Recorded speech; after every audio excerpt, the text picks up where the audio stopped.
আসসালামু আলাইকুম রহমতুল্লাহি বারাকাতুহু।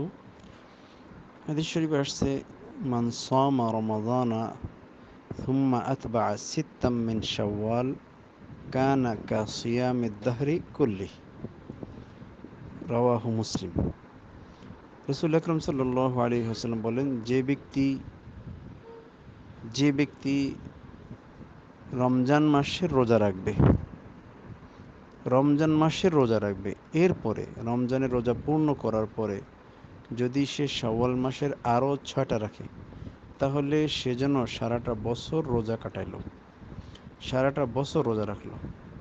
360 দিন, সব কিছুর সব 10 গুণ করে দেওয়া হয়। সর্বনিম্ন 10 থেকে 700। তো 30কে 10 দিয়ে পূরণ দিলে 300, আর 6কে 10 দিয়ে পূরণ দিলে 60। তাহলে 360 দিনের রোজা হয়ে গেল। এটা হলো হাদিস শরীফে আছে। এখন কেউ যদি কারো রমজানের রোজা কাজা থাকে, তাহলে তার উচিত শাওয়াল মাসে তার কাজাকে পূর্ণ করা। শাওয়াল মাসে তার আগে তার রোজা কাজাকে পূর্ণ করবে।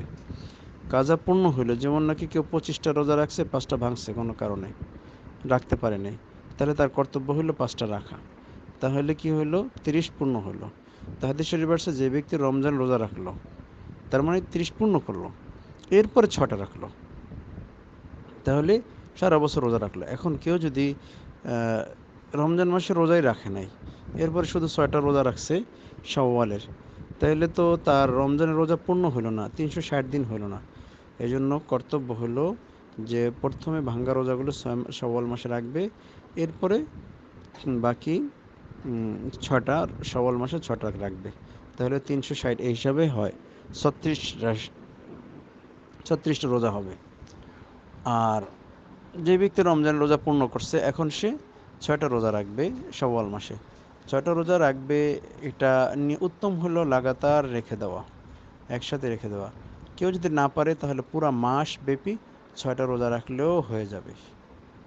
হাদিস শরীফ আছে যে আসিয়ামু জুন্নাতুম মিনান নার, রোজা হলো ঢাল স্বরূপ।